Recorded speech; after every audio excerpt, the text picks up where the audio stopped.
My intro is actually straight into the video. So do you have my audience only comes for you. So when you need me, I will.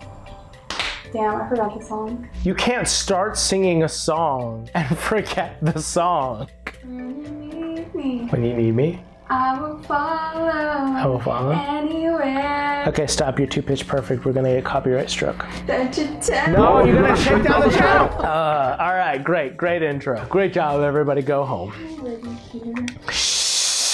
Don't you shush me. Bruh. You can't say that. We're on YouTube. You're gonna get demonetized. I'm already demonized. No, demonetized. Imagine this.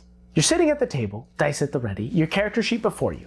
The dungeon master describes an eerie dark forest your party's just entered, and then nothing. Silence. They just stare at you. What's your expectation in that moment?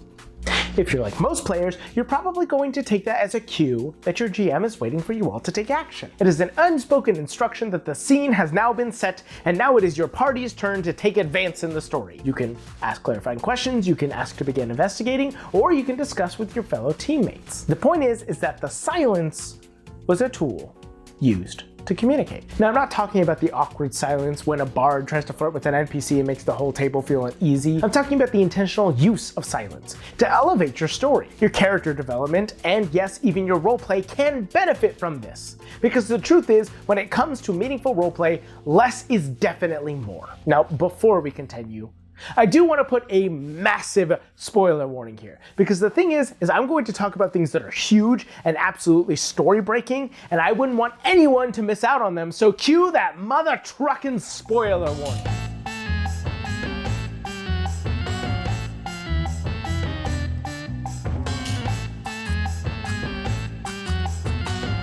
Jay doesn't need a spoiler warning, guys. He's just gaslighting. Gaslighting what? The need for a spoiler warning. No, I'm talking about spoilers. Your video will not have any. What do you mean? There won't be any spoilers. No, I'm pretty sure every single one of my videos spoils anything. The internet has told me that. Now, before fully getting into this topic, we need to talk about something important. Why is silence overlooked when running sessions? See, roleplay is often seen as being all about dialogue and action, but that's actually a misconception. Roleplay is not only about the actions that you take and the things that you say, but many times it's, more importantly, about the things that you don't say. When you choose not to talk. How many times have we watched a movie where a character doesn't say something in response to somebody else, and that lets us know all that we need to know? Did you know? I didn't know it was him. I just did you know. They didn't say something because there was nothing to say, or there was so much to say that didn't need to be spoken aloud. The point is that roleplay is not just about what you say, but when you choose not to say anything. Now, the problem is that a lot of the times people can find silence uncomfortable. It's pretty frequent when you're running a game where nobody knows what to do next. The DM hasn't really provided enough actual instruction on where to go next, and the players don't feel like they're empowered to do anything, and thus silence happens at the table. And that's typically considered a bad thing, and I understand why. However, because this uncomfortability with silence oftentimes leads people to try and fill the void of silence, to try to say something or to act or to do something, but somewhat paradoxically, this will oftentimes lead to the story getting slowed down, because in order to fill the silence, you push something forward that wouldn't have ordinarily been there, and now everybody's distracted by that, and it really just interrupts the entire flow of your session. It's a chair. It's a standard chair. No, I don't mean like a magic chair. I mean set up in the room, the mess around it. Correct. No, you gather that whoever came down here last brought the chair with them to probably lock their things, stand guard, and leave it here, and then lock the basement behind them, not expecting anyone to make their way in. The chair is the key to everything. It's the thread that holds it all together. Why the chair, though? Basically what I'm saying is, it's kind of funny that silence can oftentimes keep things moving forward. But that's the power of silence.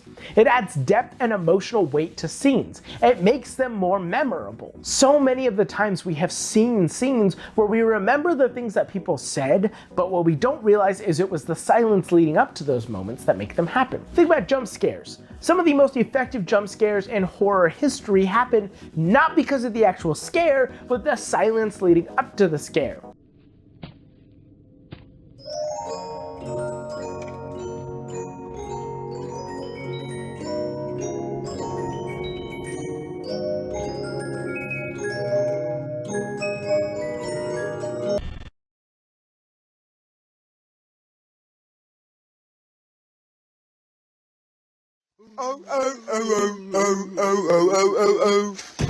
A 2 or 3 minute long scene of a character silently moving through an attic where the only thing you have is sound effects before slowly a riser begins to play can put you on edge, but it was the silence leading up to the riser and then the loud bang that caused the jump scare to happen, not the actual sound itself. A lot of the times people say that movies will use jump scares unnecessarily, and what they mean by that is that you just show something and you play a loud noise and that's it.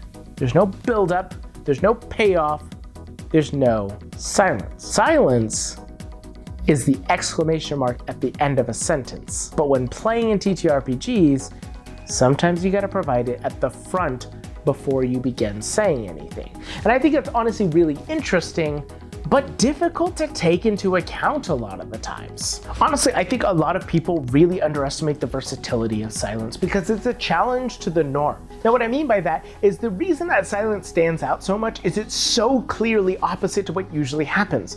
At a table, people are usually talking, rolling, laughing, music is playing. So when silence happens, it is the clear opposite of what's usually occurring. And if you use it right, it emphasizes moments. Well, honestly, one of the best ways to use this is to enhance deeper engagement when it comes to roleplay. How many times have we had a roleplay moment where two characters have a very serious tense standing off and while they stare at each other, while they have that eye contact, while they have both said their piece and are waiting for the other person to react and stand down, there's no music playing. The DM's not saying anything. The other player's not saying anything. The silence is speaking for itself. That is very powerful when it comes to character moments. So yeah, for all these reasons, silence is one of the best tools that you can use in your entire campaign. And honestly, a lot of the moments that I have broken down on my channel have utilized this tool. When I talked about Jester and her cupcake, oh, there are spoilers. See, I told you it was for something. You just put that in. Put it in there so that I would be a liar for calling you out on your bullshit. Yeah, I did bait you. I 100% baited you. You motherfucker.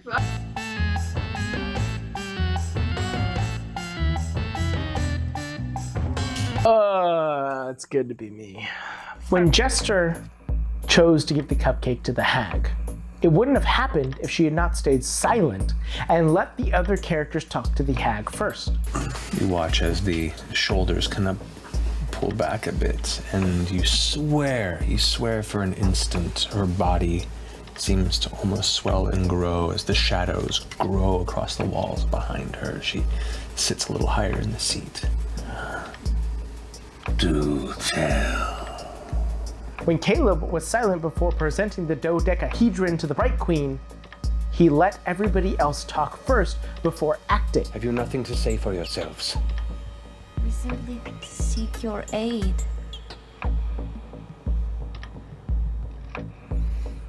Guards. Wait! We have not been honest with you, it's true. Guards, I'm gonna go ahead. What are you doing? Where are you going? He's gonna get mad. He's gonna get mad. He's gonna get mad. Are we gonna go into combat, Matt? I don't know, it's up to you guys. There's no If we do, When Brennan gave an incredibly impassioned speech as Jawbone, he was silent and let Siobhan play out the panic attack first. Silence comes before the most crucial moments, because silence is the absence of action, therefore it adds context and contrast to the action itself. And you know what? One of the best examples of all was right there. As I grew silent, You anticipated that I had another example, didn't you? And while yes, there will be thousands of other examples, that's probably the best one that I could give. The silence I gave punctuation and context to the sentence and made you anticipate what was going to happen next. Honestly, feel free to comment any of those incredible moments below that utilize silence well, because, you know, they're incredible moments. And while you're down there, also, you know, comment and subscribe and like and all the stupid YouTube stuff, because I'm supposed to put those in the videos that I record, and I decided to do so this time, so I actually added it into my script. Are you proud of me? No. Why not? Because you baited me. I don't think she's gonna forgive me for that one.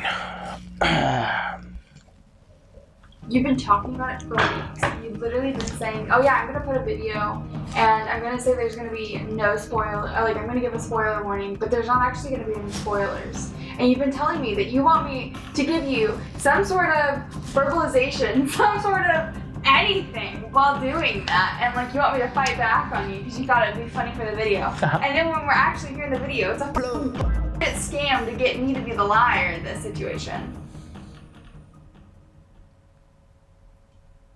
Did you guys feel the silence and the tension in that silence there?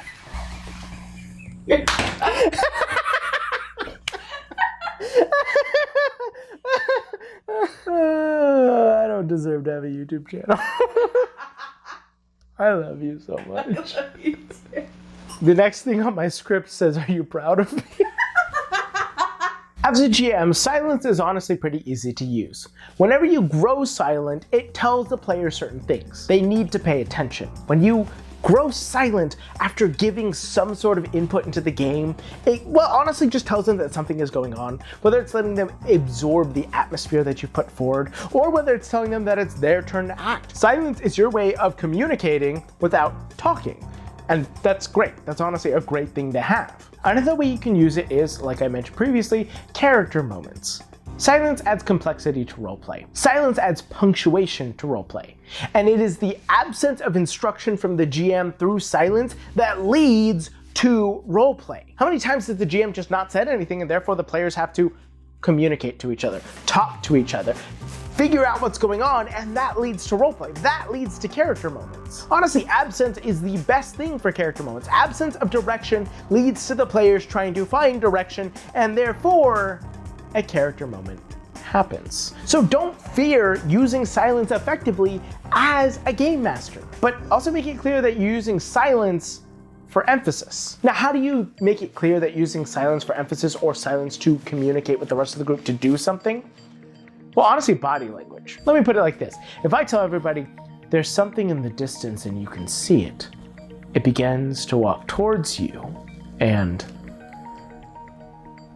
it kind of just sounded like I cut off my sentence there, right? However, if I say, there's something in the distance, it begins to walk towards you, and well, now because I've used my hands, it's clear that something's supposed to happen.